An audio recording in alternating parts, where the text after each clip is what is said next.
স্বামী স্ত্রী এই বিষয়গুলো মেনে চললে কখনো দুজনের মধ্যে দূরত্ব সৃষ্টি হবে না। 1. স্বামী যদি রেগে যায় স্ত্রী চুপ থাকবে, স্ত্রী যদি রেগে যায় স্বামী চুপ থাকবে। 2. কখনো একে অপরের থেকে কোনো কিছু লুকাবেন না, সব কিছু শেয়ার করবেন। 3.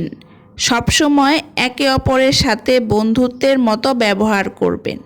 4. ছোটোখাটো বিষয় নিয়ে কখনোই রাগারাগি বা ঝগড়া করবেন না।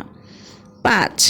স্বামী স্ত্রীর এবং সংসারের কোনো গোপন কথা কখনো বাহিরের কাউকে বলবেন না। 6.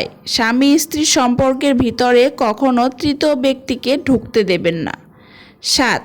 সবচেয়ে গুরুত্বপূর্ণ হলো গতকালকের রাগ অভিমান ঝগড়ার জন্য আজকে কথা বলা বন্ধ করবেন না।